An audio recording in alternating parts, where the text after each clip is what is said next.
Welcome to Shruti Out Loud.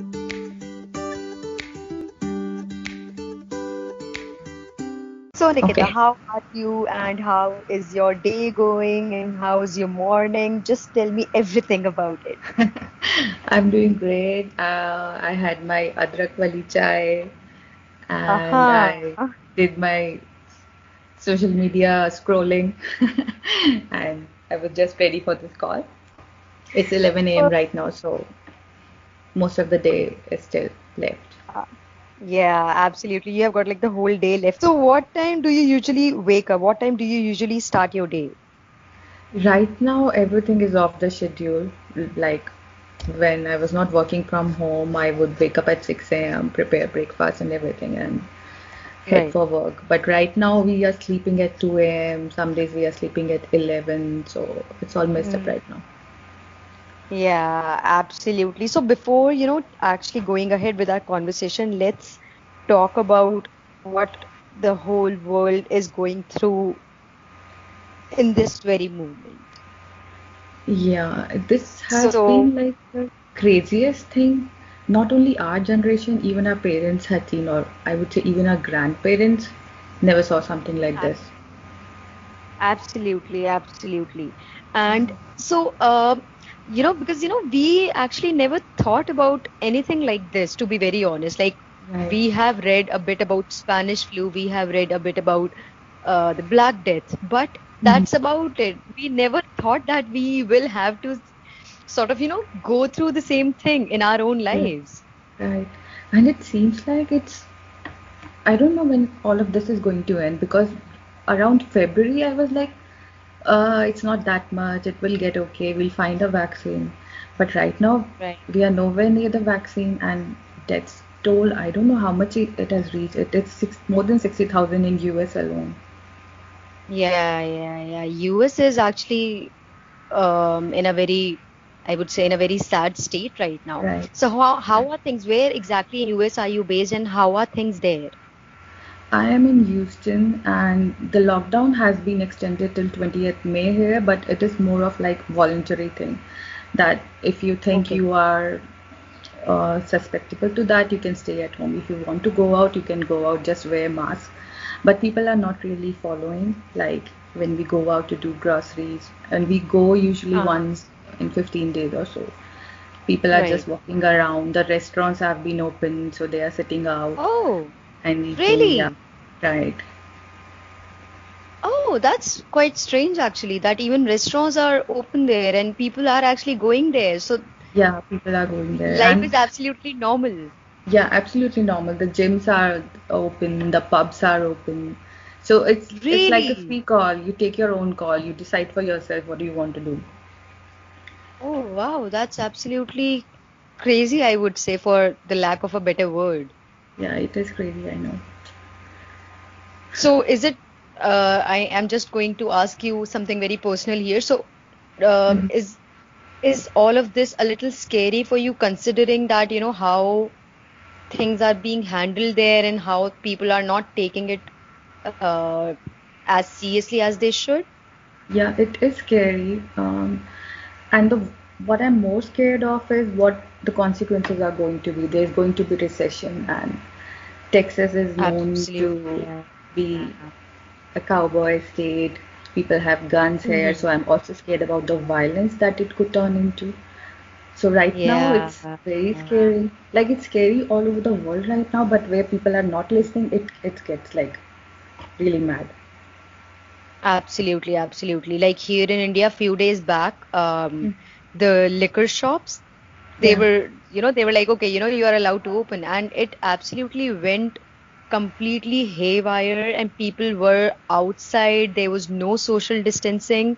So right. the next day itself, the government had to implement new rules that, okay, in Delhi, I think it's about like 70% more tax if you need to buy alcohol. And in Mumbai, Right. they have told that, okay, you're not allowed to open the shops anymore.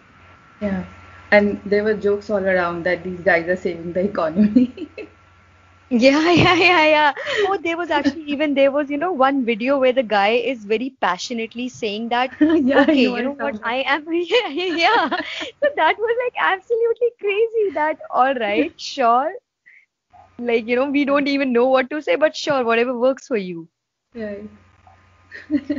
But Right. I feel a little humor is required in this situation. Like, I see some people go really mad, why are you making fun of it?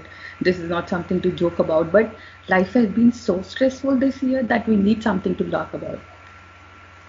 Absolutely. I would agree with that. I would agree with that. And these are the things that actually they do make you chuckle. They Yeah. do make you chuckle. Like, you cannot stop yourself. You cannot really control your that emotion because it is kind of funny that, all Right. right, we are in such a terrible situation, but still people have their needs. It's as simple as that. Right. And India has handled this beautifully, I would say. Like, I would have never expected people to listen there. But right now, everyone is following the Yeah. guidelines. Like, there's, I would say, 1 to 2% of the population that is still going out, but otherwise, everyone is at home. Right. Absolutely. Even I was surprised because even in our lane, so earlier people were not really taking it very seriously. Like we have been inside the house for I don't know for how many days now, but people Mhm. in our lane, they were still sort of, taking it a little lightly. Okay, it will go, it will this, it will that.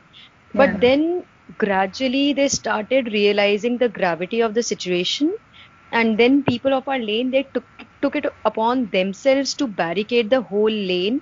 Like they, Oh, arranged for big bamboo sticks and all, and they have yeah. barricaded so that, nobody is allowed inside now. And I feel so much better now that it feels Yeah. like, finally the whole lane is united in that sense that, okay, Yeah. our protection comes first, our safety Yeah, comes that's a first. wonderful initiative. Like, you're not depending upon the cops and all to protect you. You're taking your own stand.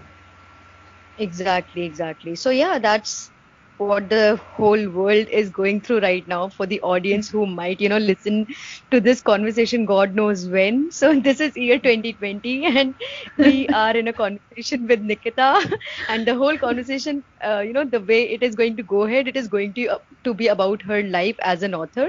But we just wanted to give you a little gist of what is happening as of now, right now. So, Nikita, thank you first of all for agreeing to be a part of this. And so, before taking this discussion ahead, could you maybe just tell our audience a little bit about yourself? Like I have just told them that you are an author, but I would like you to tell them a bit more about you. Like, Okay, who my is name. Nikita Goyal?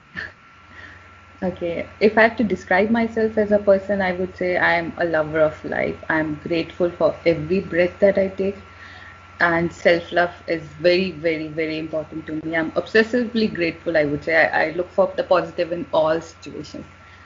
Whatever chaos is Uh-huh. happening in my life, I'll always look at the positive front, and this has made me a better human being. Like, I've not always been this person. I would cry for little things. I would go mad when things go wrong. But reading books and focusing on myself, meditation, gratitude journal, all of this has completely transformed my life. And this has also been an important part of my writing journey. Right. So professionally, I'm just a writer with 24 books. So And yeah, please go ahead. I also have a blog that has been listed in Uh-huh. top 15 relationship blogs of India, and I've been writing Wow. this blog for almost a decade now. So yes. Wonderful.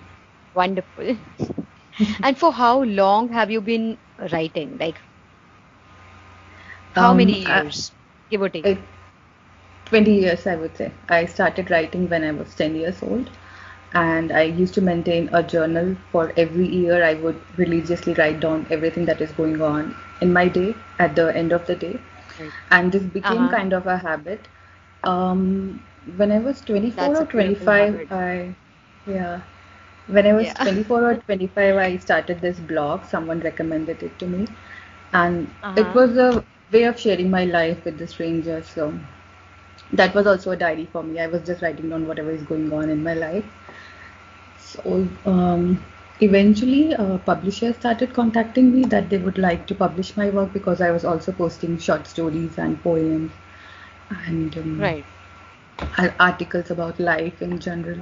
So I started sending out my manuscripts and they got selected. That's how my publishing journey began.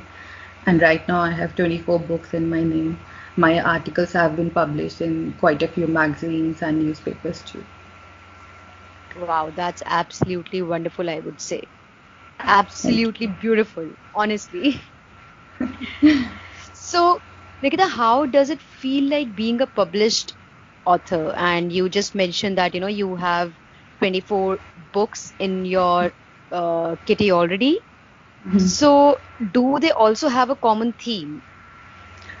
Okay, your first question, I would say being a published author almost feels unreal still to me. Like even after 24 books, when I hold my books in my hand, I get Yeah. goosebumps.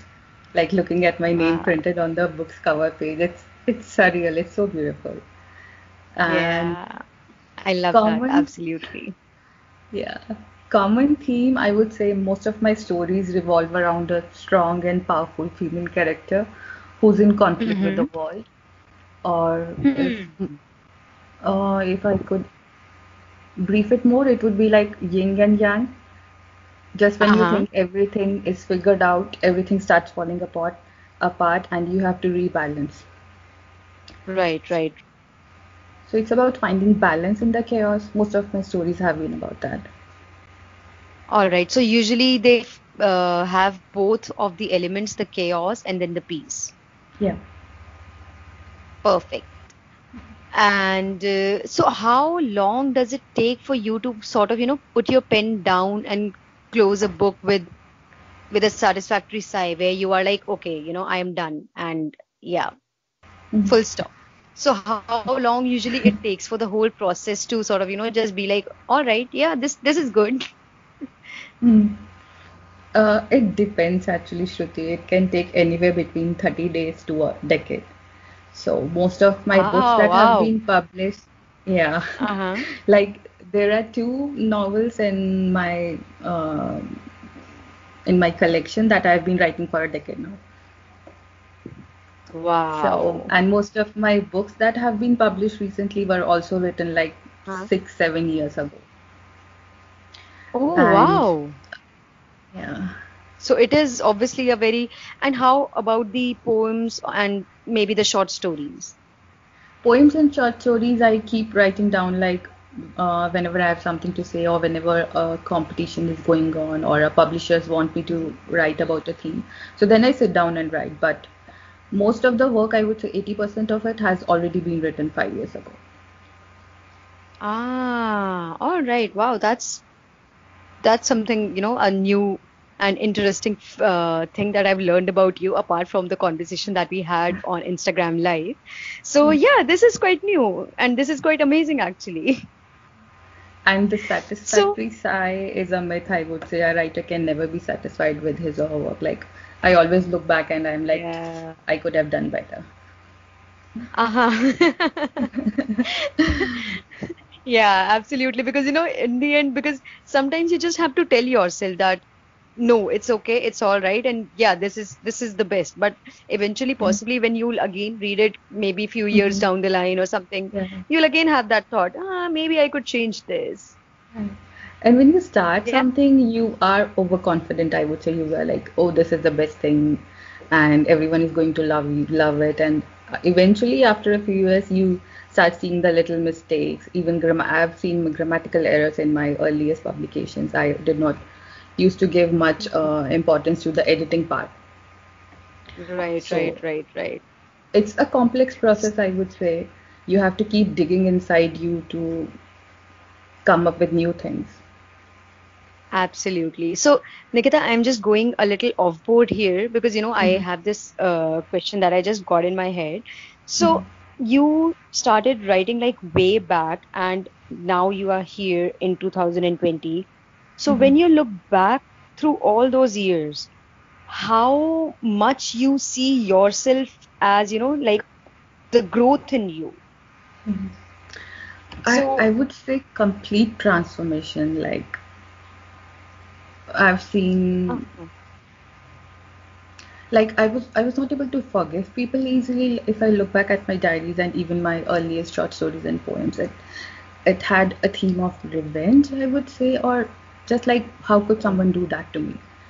But now Right, I'm right, more right. on A the, little younger.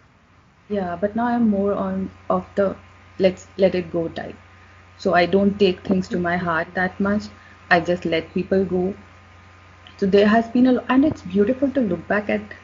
It's like talking to your own self, the younger self. You can just pick up a Yeah. diary and start reading. This is what happened to me. And some of the things I don't even remember now. I would read the diary and I would think, did I just imagine it or did it actually happen to me? Oh, wow.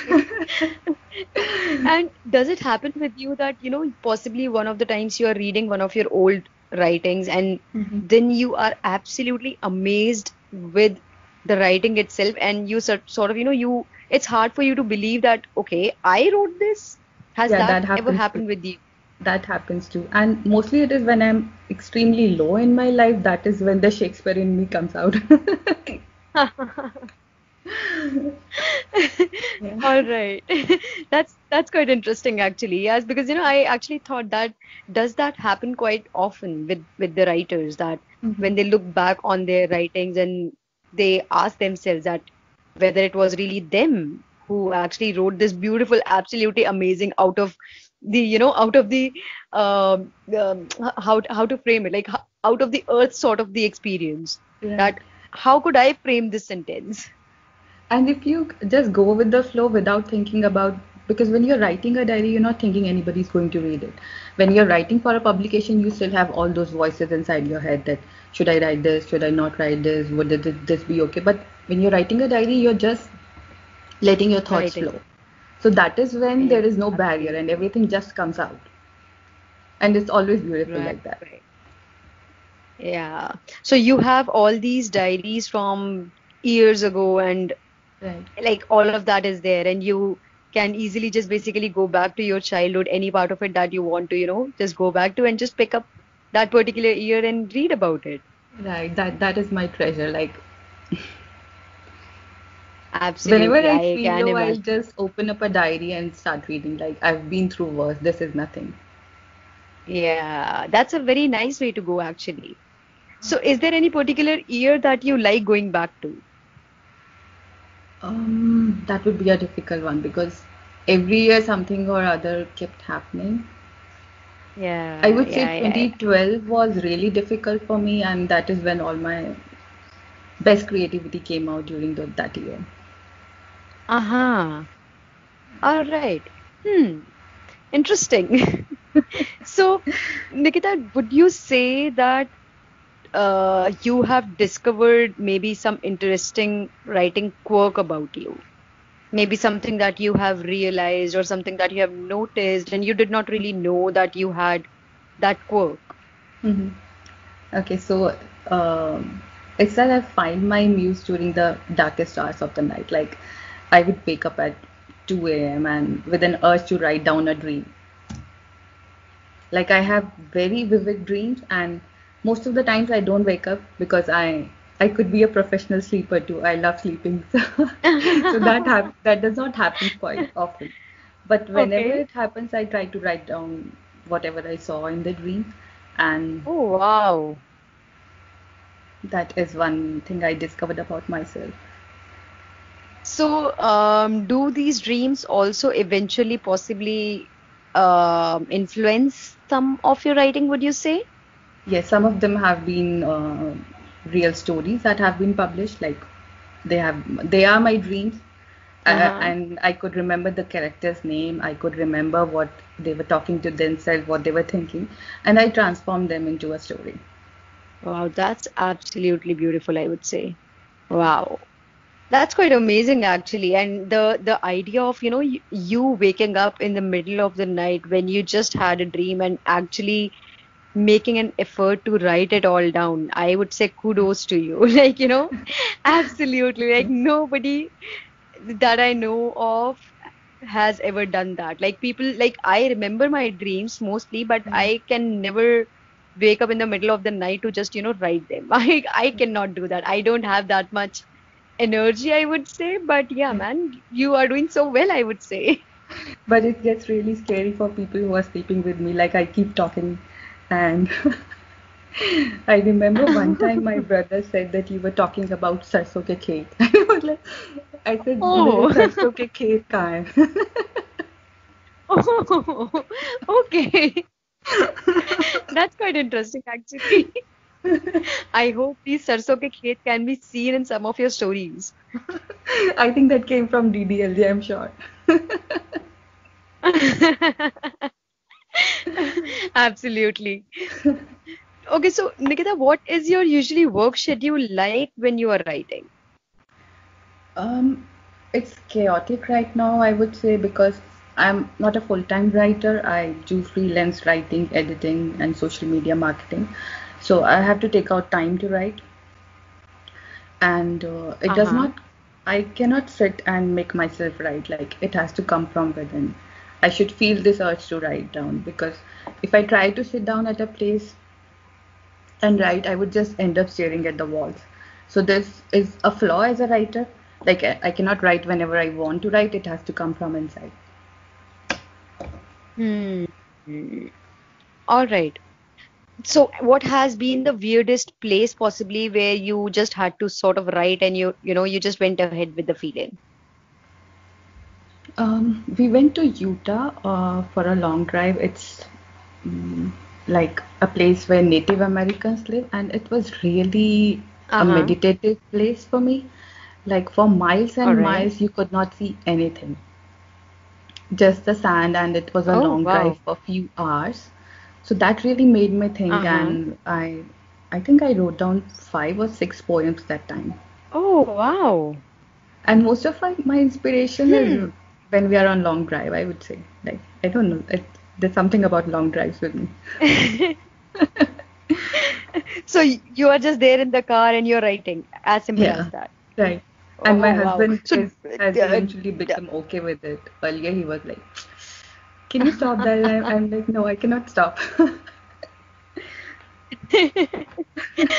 so are there any distractions while this happens? Do you guys play music in the car? And No, it has to be completely quiet for me. I know some people who play music Hmm. and some people even play jazz, but I feel more comfortable when everything is quiet around me. Right. So you just sort of manage it on your drives. It just happens. Right. Sometimes I even Oh, stop in the middle and write. Like if there's a place that really appeals to me, so I'll just sit down wherever I can find a place and I'll start writing. oh wow. Like absolutely frantically, possibly one of the places we'll see you just sitting there and writing. Yeah. And I have had seen this often when I'm at cafe and coffee shops, people are consistently staring at me because I don't even look at people. I'm just writing in my diary for Right. hours and hours, and they would be like, "What is she writing about?" Oh wow. So when you are writing, you are in your own world and nothing around really becomes a distraction for you as such. Right, right. And it's the same when I'm reading a book, like I would forget about eating, drinking, anything. Like I could go on reading for 6, 7 hours and I won't wake up. I won't get up. Oh, oh wow. You are absolutely, just a dream, I would say. And I'm pretty sure though that a lot of people from our audience, people who are sort of, into reading and writing, I'm sure they will be able to relate with whatever you are saying. Because I Mhm. think that might be just one of the common themes of people who love to read. Would you Right. say that? Yeah, I think most of the readers I know have this thing. Yeah, once you start reading, then you are just, reading and you don't even really remember where you are or who's around or what time of day it is or anything like that. Right. And Yeah. I feel a little lost when I have finished a book, like for a few hours or at least for a few minutes, I won't remember where I am, what's my name, or anything. I'm completely immersed in that book. Wow, that's absolutely such, blissful conversation that we just had. So now we'll take a little technical turn and I will Mhm. ask you that how do books get published? Okay, so there are three primary paths to getting published. One is traditional publishing, second is self-publishing, and the Uh-huh. third one is you find a literary agent. So in traditional publishing, you need Right. to prepare, first of all, you need to write a book. Then you need to write a query letter, a synopsis like a summary, some sample chapters and a book proposal, and you start sending it out to the publishers. So if your Okay. manuscripts get selected, everything else they would be taking care of, editing, proofreading, promoting the book, doing interviews, Okay. everything after that they would be taking care of. But the thing is that rejection rate in All right. traditional publishing is 90%. So your Hmm. chance of getting picked is Wow. almost 1 in a million. Oh, And wow. That's quite slim. right, and there are 2.2 million books that are published every year. So the second way is Oh. to find a literary agent. So I think literary finding a literary Uh-huh. agent is the best way to get published because they know the market. They can do the negotiations on your behalf and find the best deals for you. Find the publishers who are actually looking for the Okay. your genre, and they would charge 10 to Uh-huh. 15% of your own. Okay. All And right. the last way is self-publishing. Self-publishing is both easy and difficult. I would say it's easy because with one click, you have just launched your book. But you need to invest your own Right. money to produce, market, distribute, and do all the promotion yourself. Hmm.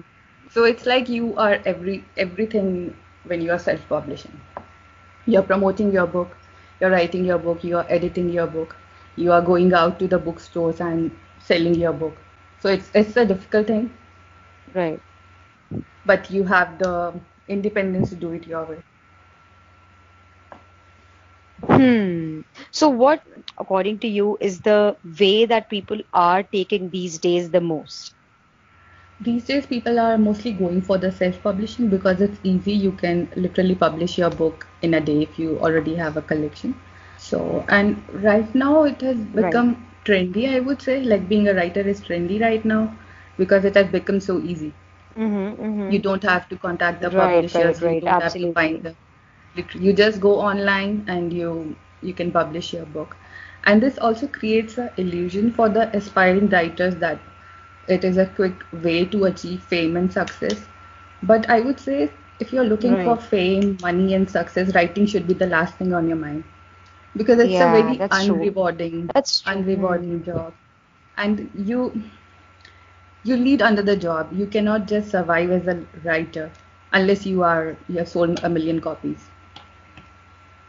Right, right, right. Absolutely, absolutely.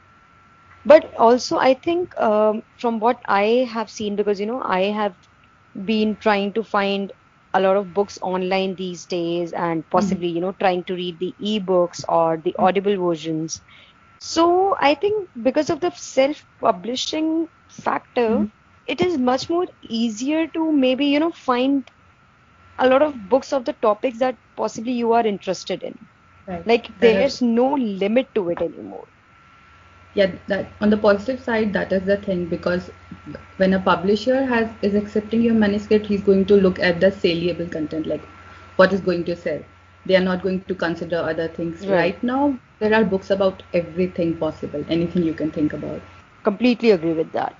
So, Nikita, now getting back to, your writing and your books. So, how do you get your information or ideas for your books? Like you've already told us about your dreams, but Mhm. what other things sort of, inspire you or, yeah, motivate you to sort of, write or Yeah. maybe some ideas that you just go ahead with?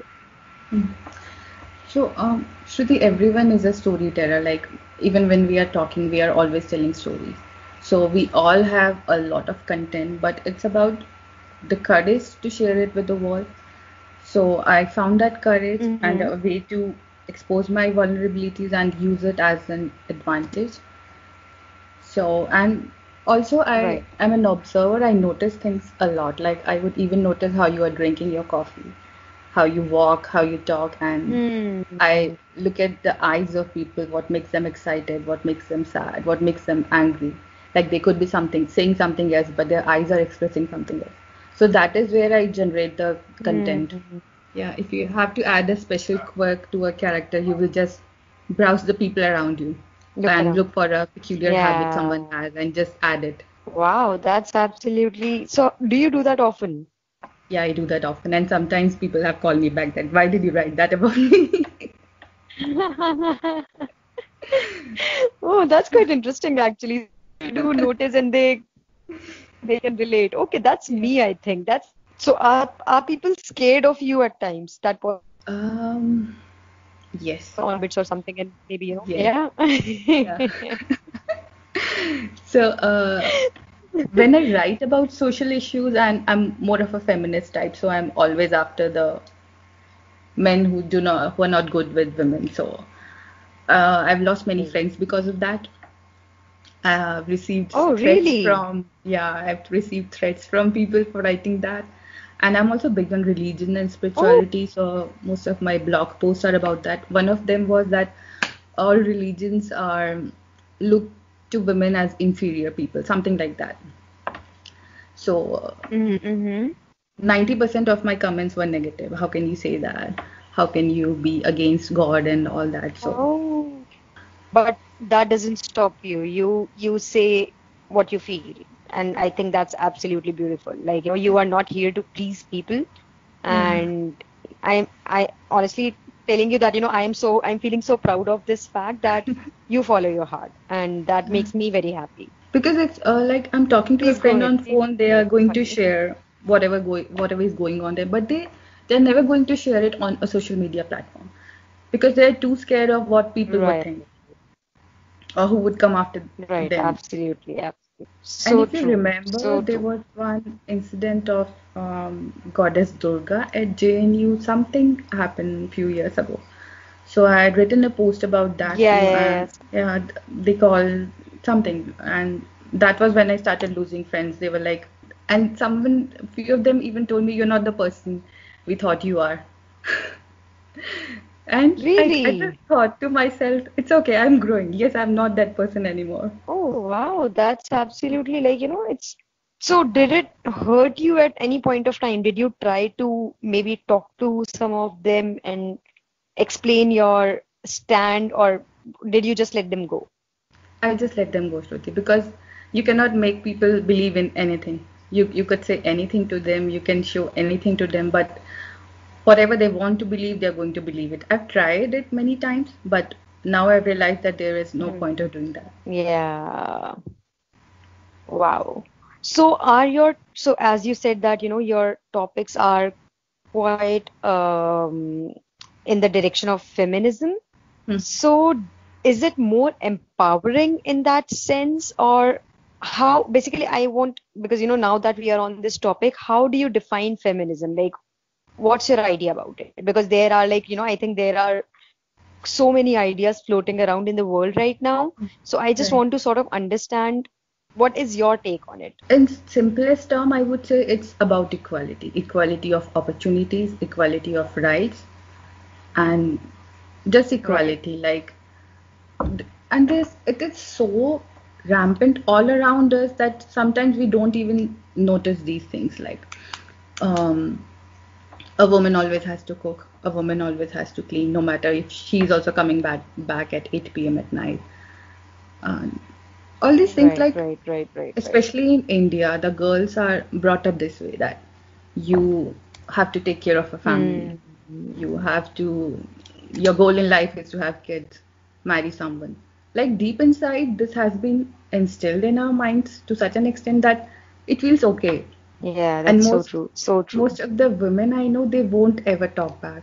They would just keep on living their lives like a slave, and that really bothers me Hmm. because it's not that they're not capable. Yeah. They have the education, they came from good families, but once they are married, their life just revolves around their husbands. Forget it all. Yeah. Right, right, right, right, right. Absolutely. Actually, this reminds me of something that one of my friend, shared in her status today itself. And she had a baby last year. I think her baby is 9 months old or something. And Hmm. her husband has been, very helpful with all the tasks at home. So it's just three of them. And today she shared a very beautiful status which said that, if your husband is taking care of the baby, he's not babysitting. He's Mm-hmm. just being a father. And there were like, few more points like this, which I Yeah. felt that that's absolutely so true. That, when a woman does all of these things, it's a duty. But when a Right. man does these things, then it's Yeah. like, oh my God, he did that. That's so good. You are so lucky. Yeah. So she had said it so beautifully. So, while talking to you about this, I was just reminded of the thing that Mm-hmm. she had shared, and you are saying it absolutely the similar, basically Yeah. the same thing, that yes, the Yeah. equality, all of that, it's just that's a basic need. Right. And men doing the household chores is seen like a favor.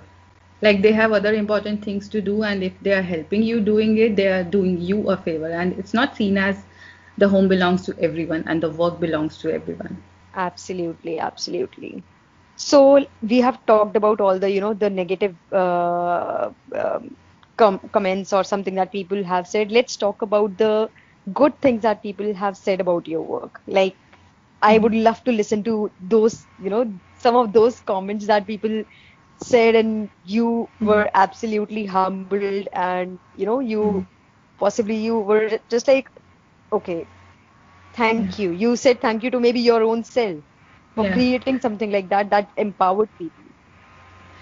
Okay, so the one of the emails by my readers has touched me immensely. So he said that he had been reading my blog for a few years and he was going through depression, and reading my blog helped him come out of it. So and that time I did not have Okay, many wow. followers. I had not published any book. I was just a follower, just a blogger there. So that time I was taken aback, Hmm. like there are people reading me and I have no idea about them. He was not in my followers list. He never left a comment. He just emailed me one day that I've been following your blog for years and this is how it has helped me. Like I don't know anything about his life. I don't know what he went through, but I was just sharing what's happening in my life and how I am dealing with it, and it gave someone else courage. Wow, that's absolutely so beautiful. And I'm sure it really, touched you. And there have been quite a few articles I've written about domestic violence. Like people equate domestic violence only when someone is raising a hand on you, but it's verbal abuses. Even if someone is not abusing you verbally, if they are looking down upon you, it also counts as a domestic violence. Mm-hmm. Mm-hmm. So one of my articles that had like 50,000 views or more, and a lot of my friends came to me after Oh, that and they wow. discussed, yeah, and they came forward and they told their stories. Like this has been happening to us, and we never looked at it that way. We were like, it's okay for men. Like, you remember we say these things like, Wow. it's the stress from office. It's okay. Who else will he talk to? Yeah, Even if yeah. he's being rude to you, it's okay. Hmm. But it's not okay. Like you are responsible for your own Yeah, emotional health. absolutely. Absolutely. Completely. Wow, this is so amazing that, even your own friends, they turned up to you and they realized because of your writing that, okay, this was not okay. And absolutely, that's very touching, I would say. Yeah. And if, like, we always wear a mask on the social media, no one could have ever guessed that they are going through all of that. Like, there are happy pictures and Hmm. everything. You would never guess that something so bad is happening in their life. Ab- And they don't even share, like, most of us won't even ab- share these things. yeah. Unless some, Possibly these are things that, you brush even to yeah. yourself, you would just sort of, you brush them below your carpet and you don't even look at them and even you ignore them. You have been keeping quiet for years. You have been collecting all this poison inside of you, and one day it's going to burst like a volcano. Right, right, absolutely. Someday it will come out. All right, Nikita. So let's talk about your very first book and when was it and how old were you and what was it about? Okay, so my first book was published in 2015. It also revolves around a strong Uh-huh. female character whose husband is going through a mental disorder where he cannot recognize Mm-hmm. his wife every day. So he comes back Okay. and he Okay. imagines his wife to be one of her friend's wife. He'll call them by that name, Okay. and so it's quite Oh, complicated, like wow. more into the psyche and how the wife deals with it Hmm. every day. like they're talking and doing everything, and Right. he's still calling her by a different name. So she knows that his husband has been Hmm. looking at other women like that. And Right. so the struggles, it was a short story, but I tried to explain all the struggles she has been going through, and at the end of the story she just walks out of that relationship. She tried to fix it for a few years, but Hmm. nothing helped, and one day she just pretends that she does not recognize her husband anymore. Oh, wow. That's a strong one, I would say. Wow, that's absolutely amazing. And how old were you when you wrote this? um, I was 21 or 22 Oh, when I wrote it. wow, that's absolutely amazing. So, okay, Nikita, so let's talk about. So you have said that, obviously you are juggling between a lot of things and like you have your job and you write and obviously, all of that is happening side to side. So Mm. I don't know how relevant this question is, but still I would sort of like to have a sneak peek into your life. So what are the things that you like to do when you're not writing? Okay. As I said, I could be a professional sleeper. I love napping. I enjoy reading books, gardening, Uh-huh. and I'm obsessed All with right. home decor. Like I'm always picking up few things and changing things around. Change is also very important for me. I get bored of how my house looks, so I have to keep changing things around. Uh, And how does your husband deal with it? Like he has He's accepted it and he's like, yeah, someday he's he'll just just the walk in and the opposite. furniture would be, some other way around. Now he's used to it, but he's just the opposite. He likes things to be as they are, and I have to change things around every other Uh-huh. day. So it has been quite a trouble, but now we are both accepted. Right, right, right. Wow, that must be, that I can imagine that possibly, one of the days he'll just open the door, he'll keep the key and the table is not there because Nikita has moved it somewhere else. That happens quite often. Yeah. So, Nikita, what does your family think of your writing? My family is really proud. Like they never thought I would get into this. I had different plans. I after school I wanted to be a CA. My plan was to do BCom and CA. Then I took Oh, English literature. After that, I wanted to do MBA. I even gave exams, but right. somehow my mind changed and I decided to continue my literature. Even after Uh-huh. that, I wanted to be a professor. So I attempted Okay.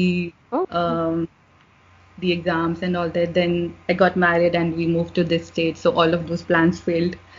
Then I took up to what really yeah. makes me happy, and I've been just following my Okay. heart now. Oh, wow. That's absolutely amazing. So, yeah. So basically, this has been a completely, possibly, this was your destination all along, but it just Right. took some different curves and paths to sort of just reach here. Right. And my mom is like my biggest fan, I would say. All moms are.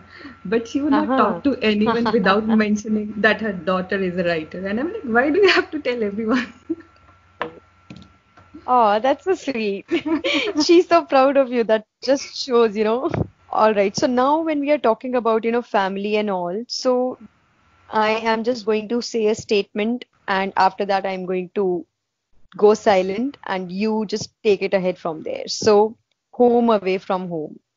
Mm. Just go ahead and, share your emotions with us. It's very difficult, like having a home in two countries. You are always torn between two two continents right now. So as an immigrant, our Right, lives right. are always hanging between two poles. Like we are desperately trying to find a middle ground. And I Mhm. don't know about others, but with me, I've felt that I cannot be completely content at one place now. When I'm in US, I'm constantly thinking about the life in India and how everyone is so Hmm. connected, how I used to meet my cousins every few months, and all the occasions, weddings that I'm missing because I'm here. Like the flight itself is Right. 22 hours. I cannot just book a flight and go whenever I want to. So it is very difficult Hmm. like that, and especially during the festivals, I would say it gets very, very depressing. Like even bef- 15 days before the festival, I start getting this. I keep thinking about all the festivals that I've Mm, celebrated in India and how the families were together. We do video call and all, but yeah. there's no holiday here. So you Uh-huh. have to go to work. It's Diwali, Right, it's Holi, right, but right, you are at right. work. You just come home, light a diya. Absolutely. Like there's nothing special about it. So it Right. gets very difficult, and we tried moving back to India, but it did not work because Mm-hmm. something inside of us has changed. Like, I would say Right. now, mm, the very thing that I'm missing, the connectedness of people, starts bothering me when I'm there. Like, why do neighbors have to know Mm, what we are doing, where we are going? Why are relatives always calling up? So, because now we have been so right. aloof from the family, so this comes as a challenge now. Uh-huh. Going back to that place.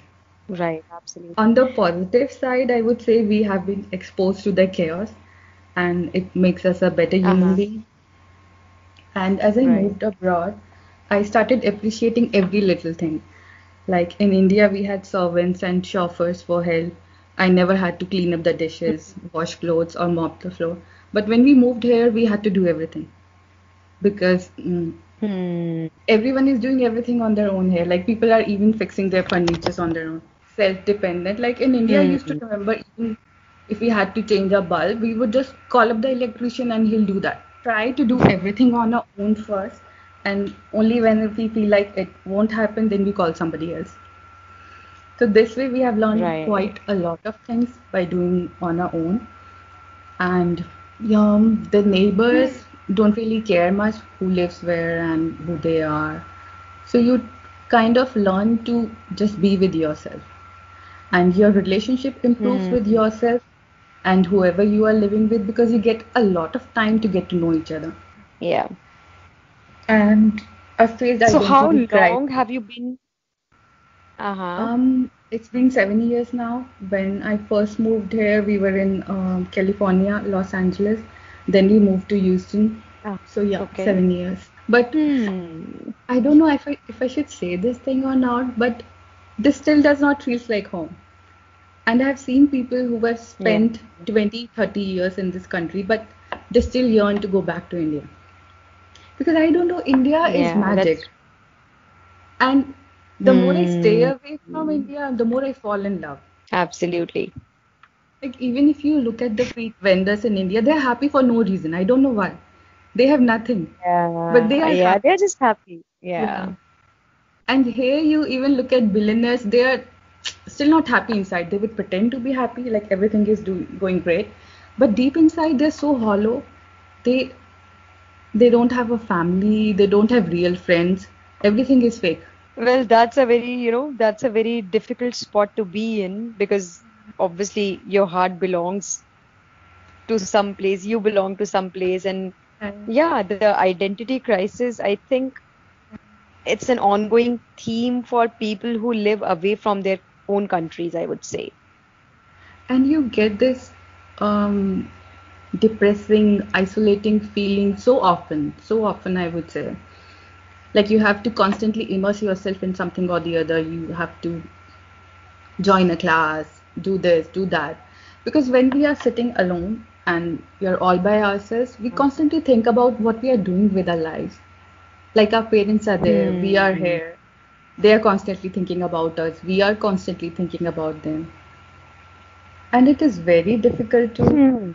it's like a safe cocoon, your comfort zone, family, friends, home, the place you grew up.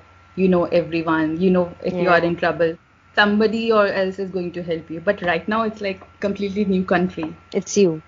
Yeah, it's just you. Yeah. So yeah, that's I think, that's one of the biggest feeling that is just there. It's just, like you said, that people who have lived there for even 20, 30 years, Mhm. they do yearn to come back. So I think it's sadly, it's a kind of life, the kind of feeling that just stays. I think so. And I don't know if it's just a confusion or we just get stuck in some place that we cannot make up our mind what we need to do. Mm. It's like we are trying to find a place that has the US and India both. But there is no place like that. Yeah. You have to ultimately decide Yeah. where you want to go. Yeah, it's absolutely, absolutely.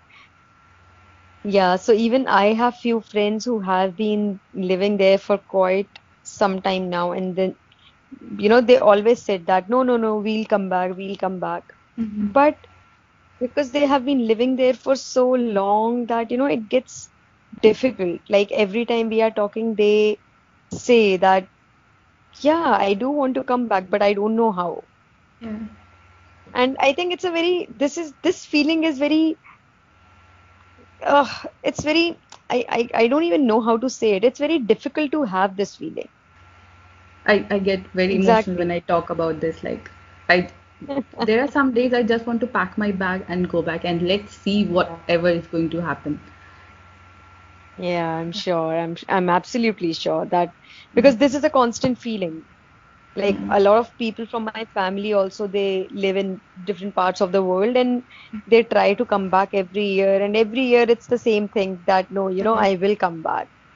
And yeah, it's just something that happens in the passing, and maybe everybody and whosoever wants to come back, they will find a way, but till then Yeah. this feeling is just there. That's all there is.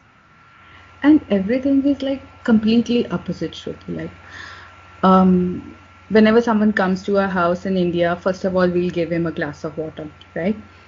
And Right, when I right. moved here, I was used to this Hmm. that if I'm going to somebody's Uh-huh. house, they're going to give me Give water water. or coffee, ask for coffee or Yeah. tea or anything. So first time I went to one of my friend's house and they asked me once if you want water and I said yes. So they said you can go and take it from there. And for one moment I was Oh, really taken aback. Like it's not rude yeah. here, it's a normal thing here. One more time we Right. went for a dinner at a friend's house and they had a massive party there. And as soon as the party was over, everyone started cleaning up, washing the dishes, cleaning the Hmm. kitchen, picking up all the trash. And that was very new for me. I did not wanted to get up and do that, Yeah. but I had to. So I went there, I went to the kitchen and I started helping them. And I came back home and I cried. Like literally wept Oh, what has happened. Because this, I don't know, this is like yeah. Like we have no, imagine yeah. going to a relative's place and you start washing the dishes. It's I don't know, now Yeah. I'm completely used to it because we don't have maids and servants here, so we have to help other Uh-huh. people if they are inviting. But the first time it Right, was right, really right. shocking for me. Yeah, I can imagine. Wow. And when we go to India and when we come back, it's like a whole different world. It takes us 15 days or a month to get back to this life. Oh, wow. It's like a whole 2 month process going to India and coming back. Jet lag is always there, but Right. two completely This different thing. worlds, and then adjusting yourself back to where you are. And I really miss the Delhi food a lot. Like we don't have the chaat culture like we had in Delhi. You could just go out in evening and have Right. golgappa, tea and all that. वो feeling नहीं है, I would say. You can go to a restaurant, you can have Uh, golgappa, but that feeling of standing in the line with a bowl in your right, hand, I right. really miss those things. Yeah, that's true. That's so true.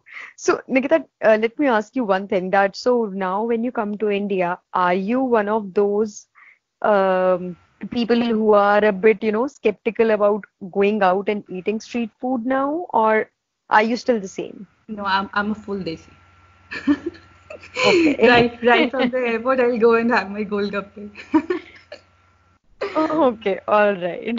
Yeah, but I get a Yeah. little worried about the pollution thing. That is something I cannot completely ignore, but street food and all, I'll just go and start eating. I'll tell Bring you it one on. more funny example. Last time I Yes, remember, tell me.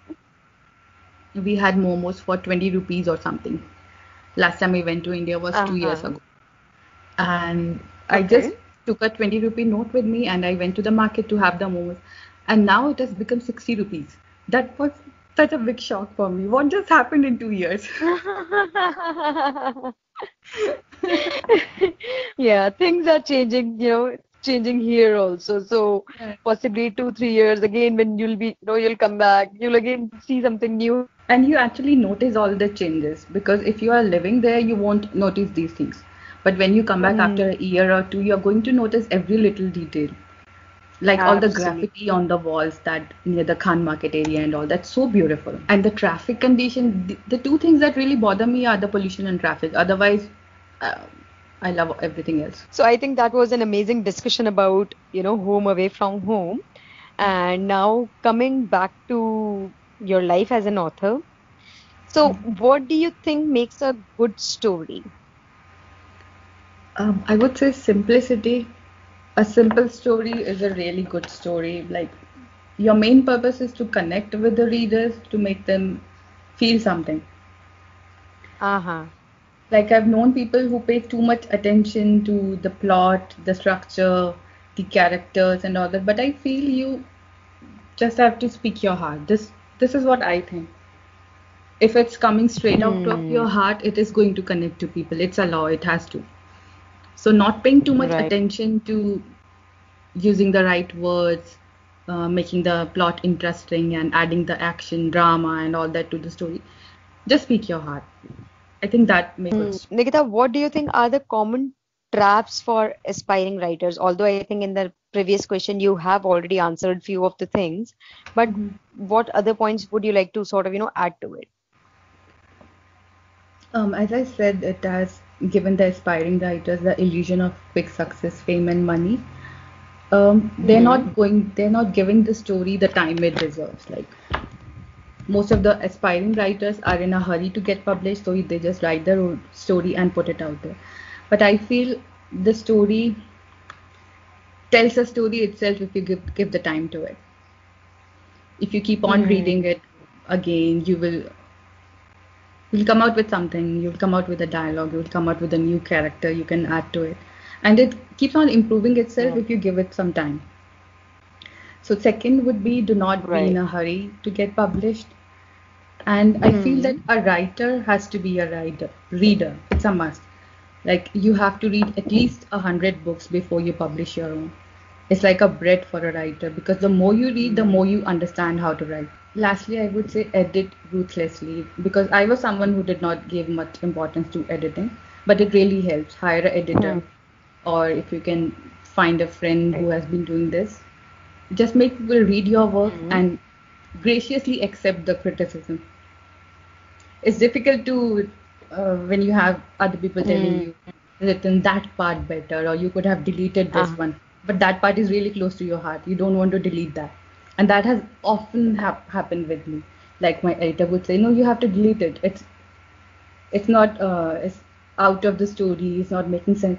But that is so personal and so important for me that I don't want to delete it. So I'll keep finding for ways to add something of that. So editing is an important part. So, do you try to be more original or do you sort of, deliver to readers like what they would want to read? Although I think you have answered this question, but still, I would again ask you to address this question in its whole entirety. So, frankly, I do not even know what my readers expect from me. I just write what I have to say, and Hmm. it's my catharsis. It's my escape from the harsh realities of the world. I'm doing this for myself, not for someone else. So, Right. like, there are voices inside my head that have something to say, and I have to let them out. And if I'm Uh-huh. not Uh-huh. being Uh-huh. 100% original when I'm writing down a story, I'm misusing my gift. I try not to get trapped Hmm. in the writing techniques or all of those things. I just bear my heart to people. And if you're doing anything for others, be it anything, without being completely involved in the process, there would come a time when it would start feeling like a burden. Like you won't Hmm. anymore want to do Right. that thing. As long as you're doing this for Right. yourself, you will keep on doing it. That's so true. That's absolutely so true. Because, because once it becomes that, okay, you are doing it for someone else, it again sort of becomes sort of a responsibility. And then sometimes you try to shy away from it. And then you are dependent on those people, at the back of the mind, we also Hmm. start having this thing that they have to like what I'm writing. And that is a lot Right. of You start pressure. seeking validation. Right. Yeah, absolutely. I am so glad that, you cut me in between and you mentioned this point because this actually happens that once you start thinking in that direction, you do start seeking validation and you sort of, start taking things for granted. Right.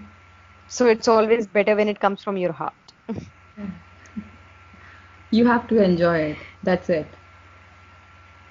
Right, It will. absolutely. It does not So, have to become a uh-huh. work. Yeah, exactly.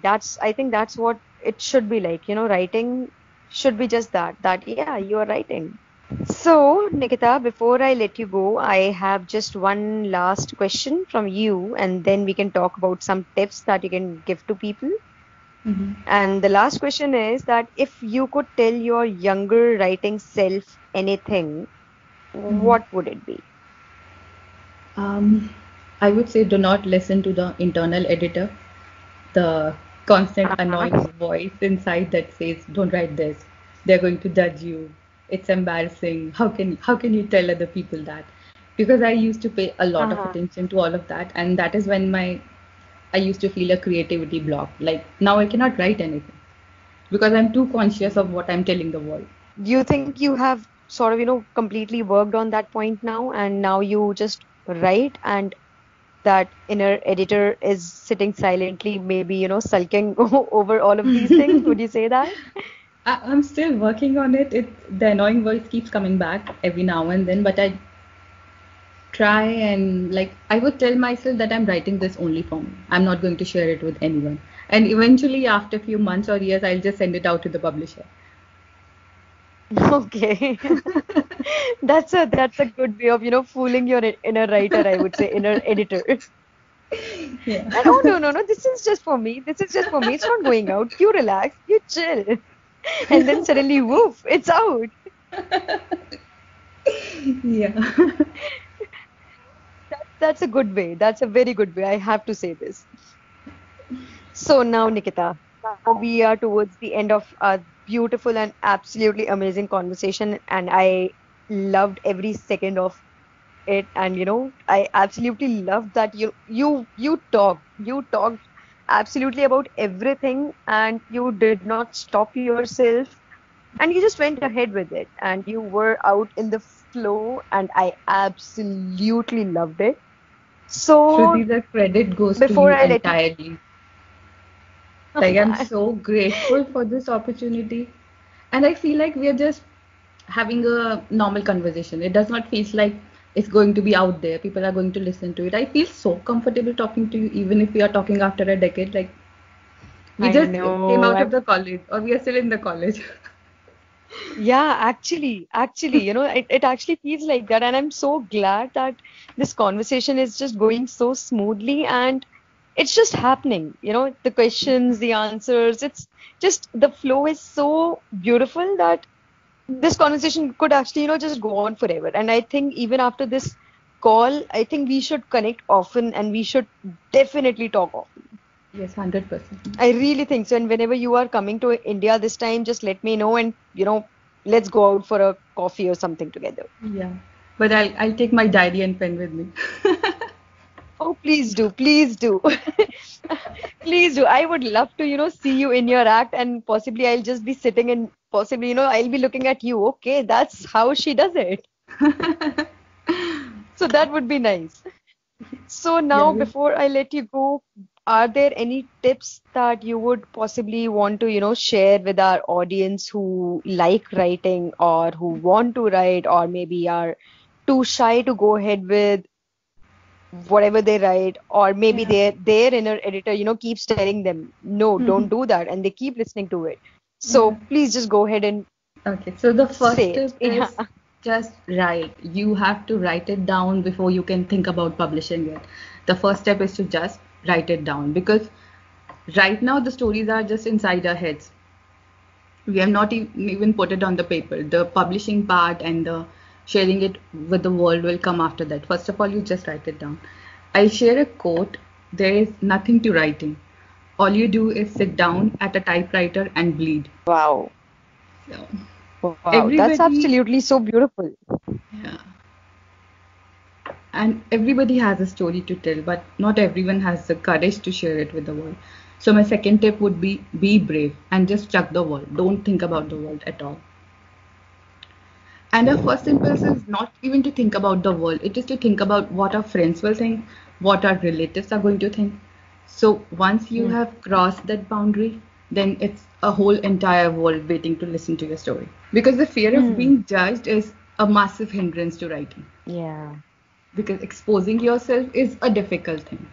Not all people out there are going to be proud that you told your story. Some of them are going to use your weakness against you. So it is difficult, but I would say a lot of people are going to benefit if you just speak your heart. So do it for them. I read somewhere that writing is like walking without any clothes in front of strangers. You are exposing your vulnerabilities and you're giving the right to people to judge you. Hmm. And it may sound frightening, but it is also empowering, very empowering, I would say. When you're not afraid of letting the world know who you are, you become indestructible. Like there's nothing to fear, there's nothing to hide. What can anyone do to me? Wow.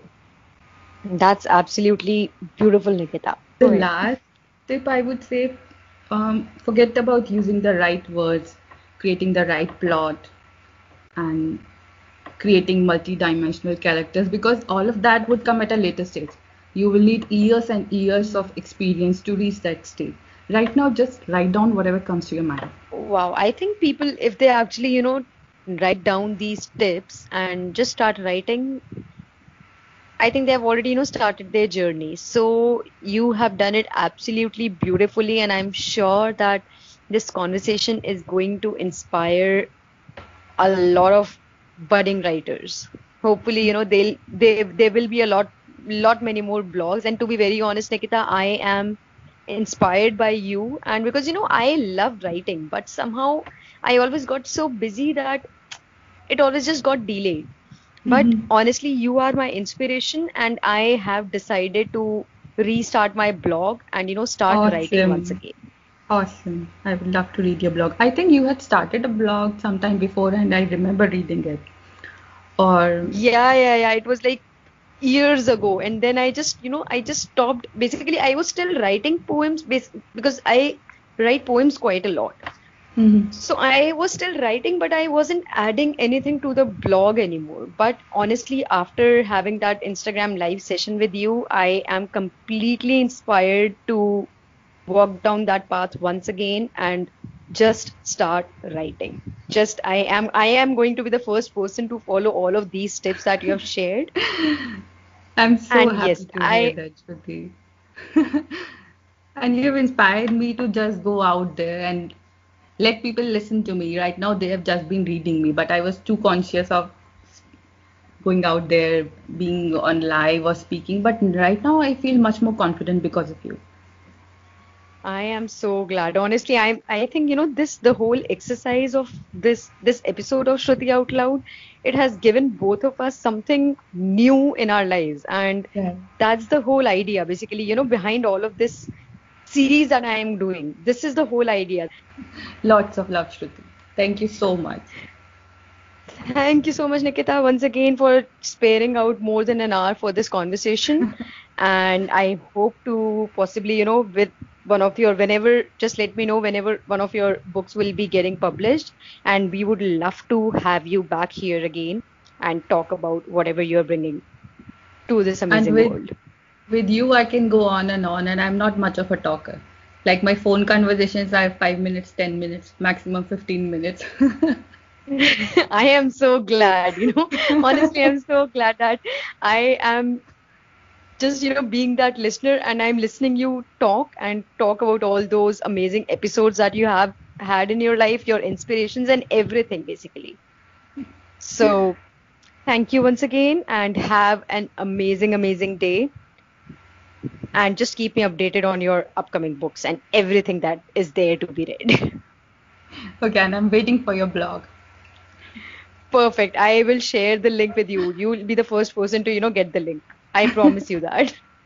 Okay, thank you so much, Shruti, once again. All right, Nikita, have a good day. Bye-bye. Bye bye. Bye.